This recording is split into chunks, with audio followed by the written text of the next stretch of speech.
Hello there and welcome to the VCarve desktop training video series for your Iconic CNC machine. I'm your host Steve Stevenson. I will be guiding you through some of the basic functionality in VCarve desktop. We focus on teaching you three basic projects, and first we're going to give you a quick overview of the software, some of the tools that are at your disposal. We're not going to cover off all the tools in this training video. What we want to do is we want to get you creating a project so that you can get your machine running. So we focus on teaching basic functionality. We're going to teach you three basic skills in this preliminary video training series. The first one is basic use of the geometry tools, how to draw a circle, how to draw a square, how to join objects together. The second skill that we're going to teach you is a really interesting function in VCarve desktop called a bitmap to vector conversion. So how to take a logo, a line drawing, something that you've created, something that you've found, and being able to convert it from a bitmap, which is virtually 95% of the graphic design world, virtually anything that you find on the internet, and convert that into machinable vectors so that you can machine it, create a carving toolpath with it. The last skill we're going to teach you is how to import and machine a 3D model. So those are going to be some of the skills that we're going to look at in VCarve. So let's get started. You can see on my screen I've already opened up VCarve. This is version 8.5, which at the time of shooting this video is the latest iteration of this software. And you can see over on the left-hand side, I have the option of creating a new file or opening an existing file. And I'm going to create a new file. Just really quickly before we do that, you'll notice that you have access to video training. So there's video tutorials. If I click on the tutorial video browser, it takes me to the VCarve desktop website. And it's very important to know where this resource is, because we're going to teach you the basic functionality of the software. But there's much, much more that the software is capable of doing that you can learn, and these videos that are created by Vectric, who are the folks that write VCarve desktop, are tremendous tools for learning the more advanced skills. So for example, if I do by project, if I click on view tutorials by project, you can see each of these projects is going to give you a brief description of what the skill is that you're going to learn. Of course, the project is going to have a name, and this is a bullet head, here's the conrod. So each one will give you a basic description of what is the skill that you're about to learn by watching that video. And it's all building blocks. So we're going to teach you the basic functionality. Once you have that down, you're going to go watch the videos on the VCarve website. They can teach you more skills. And then from there, it's YouTube, typing in VCarve desktop inlay or VCarve desktop drilling operation, and virtually everything that you would type in. It could be VCarve desktop, just about anything. And you're probably going to find a video that either Vectric has shot, or we have shot, or a customer who is a hobbyist or enthusiast, or a commercial guy, or a teacher, or somebody who has been using the software for a while have probably created a resource to teach you that. And so lots of resources for you, lots of ways that you can learn. You can notice even on online resources, here's the Vectric website. Here's their support page if you want to shoot them off a support request. If you're struggling with something and you need their help, you can go to the forum and post on the forum. You can go to their Facebook page. You can go to Twitter. We want you to know here at Iconic that we are here to help you as well. We sort of see ourselves as your front-end tech support guys. So if you're running into a problem with the design, if you're running into trouble with some machine operation procedure, or if you're just not sure, I don't know if it's machine related, don't know if it's software related, always feel free to reach out to us. You can do so many different ways. You can use our toll-free number anywhere in North America, 1-800-288-2961, extension 2 for support. You can reach us by email. It's either Steve, S-T-E-V-E, or Jeremy, J-E-R-E-M-Y, at iconiccnc.com. So feel free to reach us by email. Or you can go to our website. You can submit an online support ticket right from our website, where you can download files for us to help analyze and figure out where the problems lie. You can reach us in many, many different ways, but we are here to help. And in addition to our help, of course, as you can see, you've got lots of resources available for using this software from the folks at Vectric. So let's get started. We're going to click on Create a New File. Our job setup window will pop up. As you can see, it's asking us for our X and Y coordinates. So I'm going to change my width of my coordinates to X 10 and Y 10. My material Z or Z0, depending on if you're Canada or US, is going to be set at 0.5 inches. So I've got a material thickness of a 1/2 inch. I can reference it at the top or the bottom of the block. As you can see, I'm going to use the top of the block and typically do for most projects that I run. My XY datum position is basically where I want my project to start. I can use the center, I can use the bottom left, the bottom right, the top right. I tend to use the top left corner in most cases, and the reason is simple, because the iconic machine that I use, the home position is in the top left corner. So if I put my material on my table so that the 0 points intersect in the top left corner, it's already at 0. So I don't ever have to remember what my XY coordinates are. They're always 0. So it's just simple for me. Call it lazy, but it seems to work very well. I can work in inches or millimeters, and the modeling resolution, depending on the speed of your graphics card, the processing speed of your computer. You may find if you go a little bit too high in the modeling resolution, it may slow your computer down. If that's the case, you can dial it back to the next slower speed.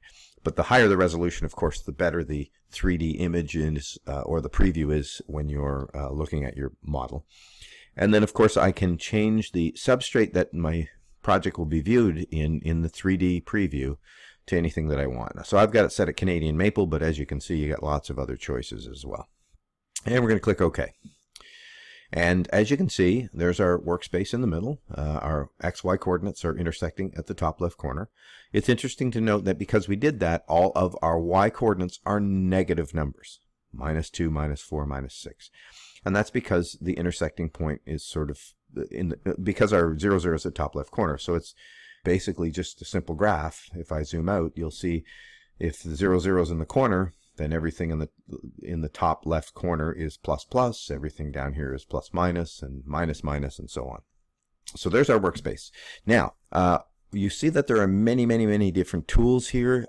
We're going to utilize some of these tools. We're not going to show you how to use every single one. As I mentioned, all of the Vectric training videos are going to teach you many of the tools and how to use them. Some of our future videos are going to teach you some others.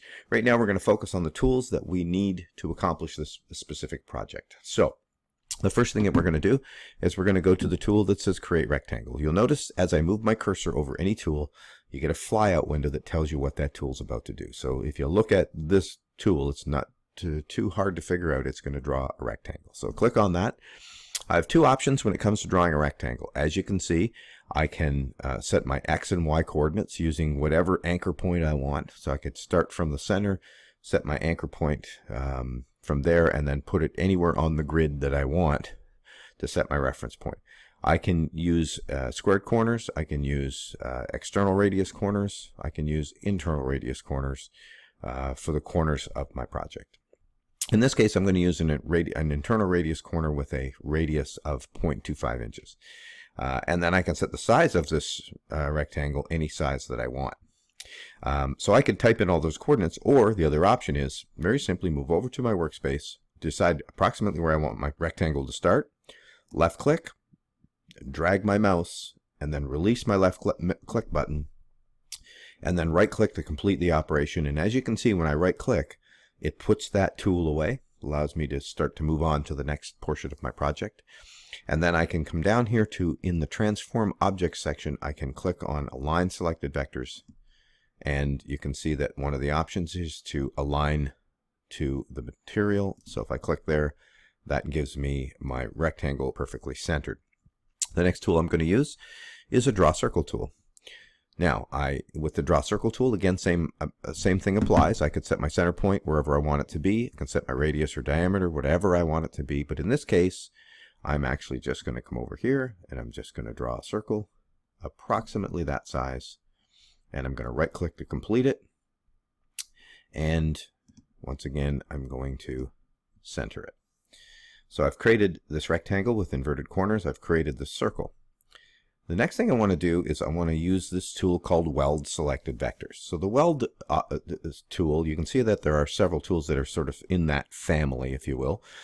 So if I'm going to weld two objects together, basically I need to select two objects. So I'm going to drag my mouse, just left click with my left mouse button, drag my mouse so that both objects are selected, and very simply click on Weld Selected Vectors, and it basically subtracted out everything that was in the middle.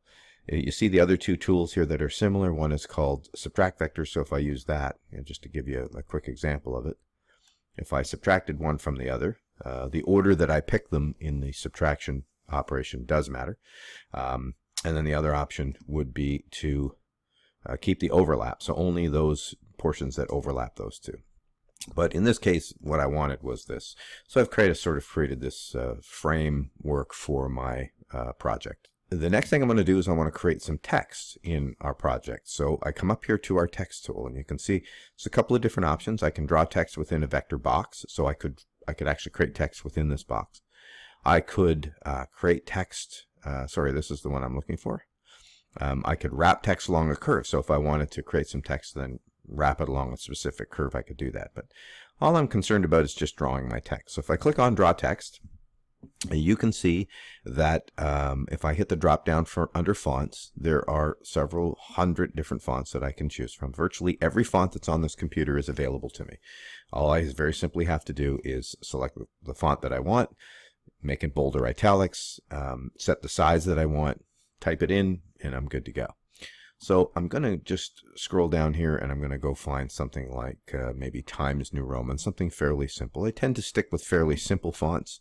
I find that trying to get a little too creative with fonts can sometimes be a bit of a problem because sometimes they're just not readable. I'm going to make this Times New Roman bold in this case, and I can align the text from center, which I'll do that. You see I can set my text height. I'm not exactly sure what size I want at this point, so let's just leave it at 1 inch. And up here in the text box, I'm just going to type in iconic CNC, and I'm going to apply it. Now you can see that because I didn't set the reference point of where I wanted the text to be, it sort of tucked it up here in the top. So I'm just going to zoom out. To zoom in and out, by the way, just click on your workspace and just using the roller on your mouse, move it forward and backward, and it will zoom in or out on whatever your cursor is pointed to. So I'm going to click on my text, and let me close this box. And I'm just going to go down here to Transform Objects, click on Center it, and now I've centered my text inside of my rectangle. So the last thing that we're going to do is I want to create an offset of this outside rectangle. So I'm going to click on that. I'm going to go down here to the Offset and Layout section, and I'm going to offset the selected vectors. And all I'm simply going to do is you see I have the option of inwards, outwards, or both. I'm going to do an inwards offset, a distance of 1/4 inch away. I do not want sharp offset corners. I just want to create a sort of an inside border for our project, and we're going to close that.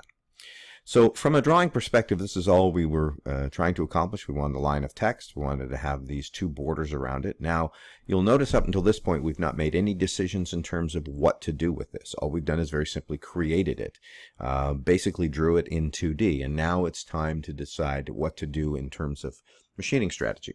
So we're going to click on this icon right here, which is the switch to the Toolpath tab. So we're going to move out of the drawing side and switch to the Toolpath side.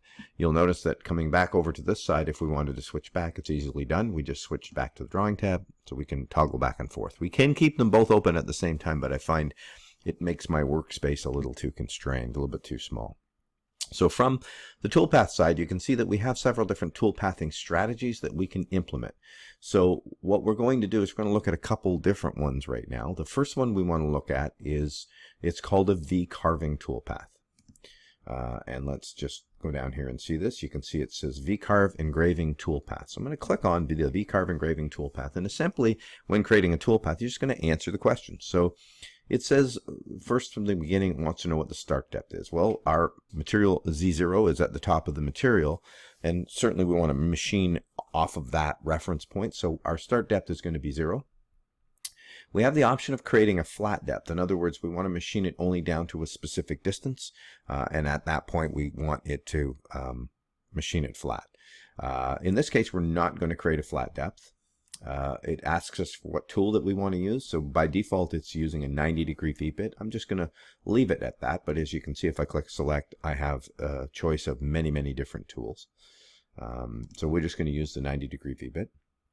And the other option that we would have is if we had a larger clearing area, we could use a flat area clearance tool. So I could use this, do this project as a two-tool operation if I was so inclined. And we won't worry too much about the rest of this. Actually, I will change one more thing. As you can see, I can name the toolpath. So I'm going to call it exactly as it reads, Iconic CNC. So if I've created 8 or 9 or 10 different toolpaths in a project, I can easily identify them because they're all going to be named. And I'm going to calculate that. So you can see that it kind of flips you to the 3D view from the 2D view, and you can see that it's created the toolpaths. So as you can see, these kind of interesting lines have developed in the toolpath. And let me sort of explain what's happening here. I'm going to zoom in, and then I'm going to rotate this. To rotate it, I'm going to left click and just turn our project on its side so we can see what's going on. So you can see as you look at it from the side, it looks kind of interesting because you've got all of these lines kind of moving up and down. So what a V-carving toolpath or a V-engraving toolpath does is it basically understands the geometry that it sees. So if you look at the geometry here, and it basically machines inside of this using the diameter of the tool, and it does it until the 2 points of the V meet. In other words, where you see wider areas here, it's going to machine it deeper because the tool is going to basically keep going down till it intersects at the bottom. Where areas are narrower, like here, it's going to not machine as deep. And so it creates what we would refer to as 2.5D. So it uses the tool geometry to create all these various levels of depth. And that's what you see here on the 2D view. In the 3D view, you can see that happening. So you can see where it's swooping out of the corners. So the 3D view is very interesting in that it does that. Most importantly, we don't really know what this project's going to look like, but what this option in the bottom here under Preview Toolpaths gives us is that it gives us the option of previewing any toolpaths. So in this case, we're going to preview all toolpaths. And as you can see, it previews the toolpath and it shows us exactly what this project is going to look like. So, and again, using my mouse, I can zoom in and out. I can move it up and down by pushing the middle of my mouse, the roller on my mouse to move it up and down. And I can also rotate it by pushing my left mouse button down and rotating my part. So now I know what this is going to look like. And as you can see, it's machined deeper in the middle of this letter N where it's wider, less deep here. And it will continue to do that based on the geometry that it sees. So let's go back to our 2D view again and zoom back out. So let's close this preview window. So we've created the toolpath for our text, the word Iconic CNC. The next thing that I want to do is I want to create a decorative border. So I want to use this offset vector that we created, and we're going to use something called a profile toolpath. Now a profile toolpath will basically just machine along a line. It's not going to carve inside it. It's not going to carve it. It's not going to create an engraving for it. It's just going to very simply follow the line. And it does so based on where we tell it to follow. So in this case, what I want to do is I want to machine it very shallow. So I'm going to go say 0.0625. Very, very shallow. I'm going to use the same tool that I used for the first operation. So if I go to my V-bits, here is my 90 degree. It was a 90 degree 1.25" V-bit was the tool, the first tool we used. And it's going to do it in one pass, which is fine. It's only a 1/16 of an inch down, so that'll be fine. But you notice here we have the option of machining outside the line, inside the line, or along the line. So in other words, the tool is going to sit either outside, inside, or along, depending on what we choose. So in this case, I want to go on the line, and we'll scroll down here to the bottom, and we're going to calculate that. And there you can see it shows us the toolpath, but we don't know exactly what it's going to look like. So what we want to do is we want to reset the preview, basically get rid of all the existing toolpaths or previous toolpaths, and let's preview all the toolpaths again. And you can see there's our text, and here's our decorative border. And again, we can kind of rotate it around and have a look at it from all sorts of different angles. So next we need to create the cutout for this. So you see we've created the toolpath for the text. We've also created the toolpath for the border, the decorative border, but the last thing we want to do is create a toolpath to cut the part out. So this would be a plaque or a sign of some description. So we're going to close our preview window, and we are going to go to a profile toolpath. So this is the same toolpath we used last time. We're going to change our cut depth to cut completely through the material. So the original toolpath that we did using the profile, we only cut it to 0.0625 to create the decorative border. We're now going to change that to 0.51. We're going to change the tool. We were using the V-bit before. We're going to use an end mill this time, a 1/4 inch end mill. Now you'll notice that by default it's going to cut through in 4 passes, and that's what we want. Is we want to do small passes. In this case it's going to be 1/8 inch passes to go all the way through to 1/2 inch. So typical rule of thumb is you want to use about half the diameter of the tool for your pass depth. Now we do have to make one change to the tool, and that's down here. Now you'll notice that the tool number is tool number 1. I want to point something out to you. If we selected the original tool that we used for the last operation, which was this V-bit, I want you to see that it is tool number 1. You cannot have all the tools as tool number 1. So when we select our next tool, in this case the end mill, we're going to change this to tool number 2.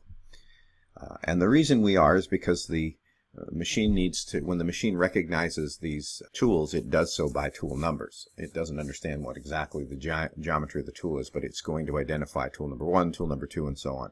So each tool has to have its own identification number. So in this case we've changed the end mill to tool number 2. And we're going to scroll down here to the bottom, and we're going to calculate that tool path. And you see that we're having a warning here that's telling us that the material thickness is at 0.5 inches, maximum tool depth is 0.51. There's nothing wrong with that. It's just a warning to let us know that we're going to cut through our material into a sacrificial board. So in this case, because we're cutting through and you have an aluminum bed on your table, you're going to have to make sure that you put a sacrificial piece on top of your table and underneath your material. And then, of course, you need to decide how you're going to secure that piece to the sacrificial board. I tend to use things like 2-sided tape. I find that they're very efficient and relatively inexpensive. Not everybody's a big fan of it. If you choose not to do that, you'll see that in the toolpath operations there's an option to set up tabs. So you can actually have portions of the piece that are not broken away, that they're actually still connected, and you can put as many tabs as you want. So in this case I might put 3 or 4 tabs on the piece to hold it secure until the machining operation is completed, and then you can trim them off with a bandsaw, with a scroll saw, with a laminate trimmer, depending on how thick they are, sometimes even just a sharp blade. But in my case I tend to use a lot of 2-sided tape, so as you saw I didn't create tabs in my toolpath. So my warning is fine. I'm going to click OK. You can see that it's created the toolpaths, and then the last thing that we're going to do is we're going to preview all the toolpaths to make sure it's exactly what we're looking for. If we want to add a fill color, we have that option as well, so we can click in either a global fill color or each individual toolpath can be filled in a different color. And you'll notice down here it says double click on waste area in 3D view to remove them.